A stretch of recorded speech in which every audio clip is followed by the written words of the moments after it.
আপনার কাছে আসতে চাই এই অর্থে, বিএনপি আজকে কালকে দুদিন ধরেই একটি অভিযোগ করে আসছে বেশ কয়েকটি রাজনৈতিক দল তাদের প্রতীক সহ সরাসরি নিজ নিজ প্রার্থী ও দলের জন্য ভোট চাইছেন বিভিন্ন কর্মসূচির মাধ্যমে এবং অনলাইনে। আপনাদের গণভোটের প্রচারণায় বা হা ভোট প্রচারণায় আপনাদের দলের আহ্বায়ক থেকে শুরু করে অধিকাংশ প্রার্থী মাঠে জনসংযোগ করছেন। এটা কি নির্বাচনী আচরণবিধির কোনো লঙ্ঘন ঘটছে বলে মনে করেন আপনারা? আনুষ্ঠানিকভাবে 22 জানুয়ারি থেকে নির্বাচনী প্রচারণা করার কথা। দেখেন, 22 জানুয়ারি থেকে নির্বাচনী প্রচারণা শুরু হবে, সেটা ঠিক আছে, কিন্তু আমরা যখন দেখি একটি দল গণভোটের বিপক্ষে অবস্থান নিয়েছে, তখন আসলে দায়িত্বটা আমাদের কাঁধে এসে পড়ে যে গণভোটের পক্ষে মানুষকে জনসচেতনতা তৈরি করা।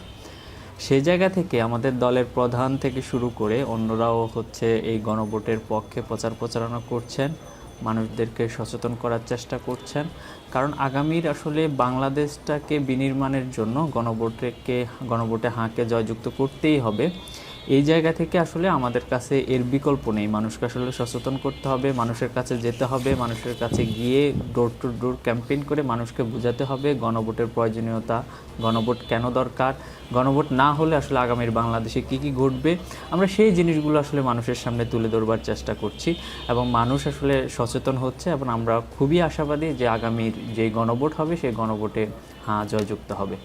গণভোটের প্রচারণায় অন্তর্বর্তী সরকারও আছে। আপনি বলছেন বারবার একটি দল গণভোটের বিপক্ষে বা না ভোটের পক্ষে, কিন্তু হা ভোটের পক্ষে আপনারা সরকারের সঙ্গে প্রচারণায় অংশ নিয়ে কিংবা আলাদা করে একই রকম অবস্থান থেকে প্রচারণায় অংশ নিয়ে দলীয় প্রতীক নিয়ে প্রচারণা করছেন, সেটি আচরণবিধি লঙ্ঘন ঘটছে বলে মনে করেন কিনা?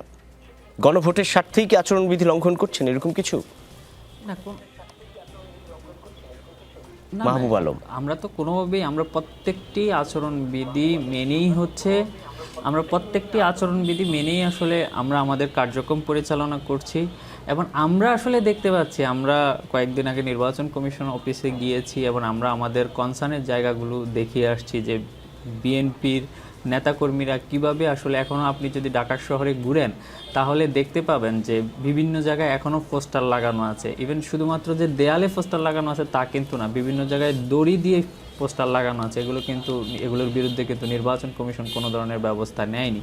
এবং আমরা গতকালকেও একটি ভিডিও দেখেছি, ভাইরাল হয়েছে, যেখানে আমরা দেখেছি যে মির্জা আব্বাস সাহেব গণসংযোগ করতেছেন, তখন একটি বাচ্চা বলতেছিল যে বিএনপির লোকজন আমাকে মারছে, তখন আবার মির্জা আব্বাস সাহেবের পিছন থেকে তার যে নেতাকর্মীরা বলতেছিল যে ক্যামেরা অফ কর।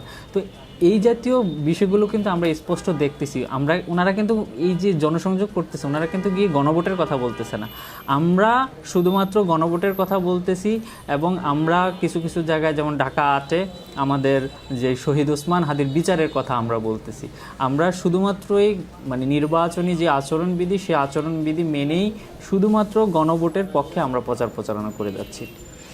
কিন্তু গণভোটের পক্ষে প্রচার চালাতে গিয়ে দলীয় প্রতীক নিয়ে আপনারা কতটা সেই প্রচার আচরণবিধি মেনে চলছে বা হচ্ছে, সেটি নিশ্চয়ই জবাব এবিএম মোশাররফ হোসেন আপনি দিবেন। এবিএম মোশাররফ হোসেন, প্রশিক্ষণ বিষয়ক সম্পাদক, বিএনপি। আপনি নিশ্চয়ই শুনছিলেন মাহবুব আলমের কথা, আচরণবিধি লঙ্ঘনের কথা। আপনার দলের প্রার্থীর বিপক্ষেও সেই অভিযোগ তুলছেন, কিন্তু তাদের বিরুদ্ধেও সেই অভিযোগ তুলছে আপনার দল।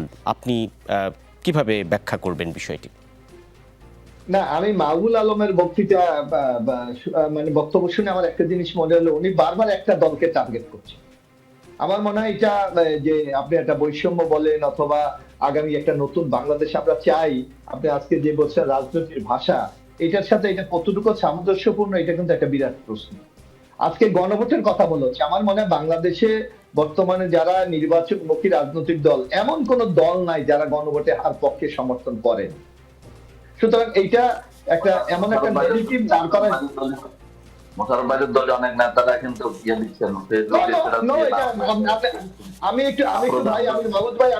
আমি একটু কথা বলি আপনাকে। না, আমার একটু কথা শোনেন, আমার কথা শোনেন, আপনার সময় আগে বললেন। কারণ আমরা এইটা যে কোনো সুস্থ মস্তিষ্ক মানুষ বুঝতে পারে, যদি আগামীতে ভোট জয়যুক্ত না হয়, তাহলে এই টোটাল এই নূর সাহেবের 5ই আগস্ট সামগ্রিক প্রক্রিয়া একটা প্রশ্নবোধক চিহ্ন হিসাবে দেখা দেবে।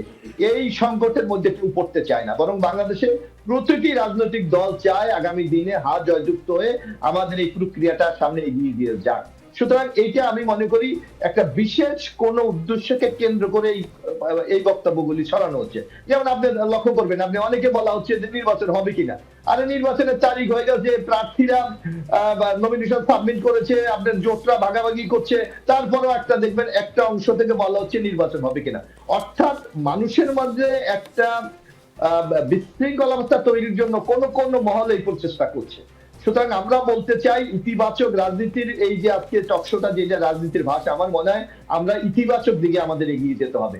আর আমরা যদি সে আগের বারবার বলা হচ্ছে নতুন বন্দোবস্ত, তো নতুন বন্দোবস্ত কি এটা যে একটা একটা যে কোনো ইস্যু দাঁড় করিয়ে আপনি একটা বিভ্রান্ত তৈরি করা? আজকে এই বলা হচ্ছে একটি রাজনৈতিক দল, আমাদের মির্জা আব্বাস সাহেব যেমন একটা দলের প্রার্থী, উনি কিন্তু বিএনপির একটা নীতি, একটা রাজনৈতিক পদও ওনার আছে, সেরকম অনেকে রাজনৈতিক কর্মকাণ্ড কিন্তু পরিচালিত করতে হচ্ছে। সুতরাং আপনাকে সেই রাজনৈতিক কর্মকাণ্ড পরিচালনা করতে গিয়ে যদি আপনি বলেন এইটা নির্বাচনের আচরণবিধি লঙ্ঘন, এইটা তো মেনে নেওয়া যায় না। বরং এখানে খুব পরিকল্পিত ভাবে আপনি দেখবেন যে পরিকল্পিত ভাবে এমন কিছু ইস্যু দাঁড় করানো হতে চাচ্ছে যাতে জনমনে একটি সংকট তৈরি হয়। সুতরাং আমরা মনে করি এইসব জায়গা থেকে আমাদের বেরিয়ে যেতে হবে। বরং আগামী দিনে আপনার রাজনৈতিক দলের ম্যানিফেস্টো কি, আপনি কি বাংলাদেশ চান, ভোটারদের কাছে আপনার কি প্রত্যাশা, এগুলি নিয়ে আমার মনে হয় এগিয়ে যদি যাই, তাহলে আমার মনে হয় আমাদের এই অগ্রযাত্রাটা ইতিবাচক হবে এবং জনগণ এবং যারা ভোটার তারা একটা সুন্দর মেসেজ পাবে। সুতরাং এই ধরনের বিভ্রান্ত না ছড়িয়ে আসুন আমরা আগামী দিনে নির্বাচনের দিকে এগিয়ে যাই এবং মানুষকে নতুন বাংলাদেশের গল্প শোনাই।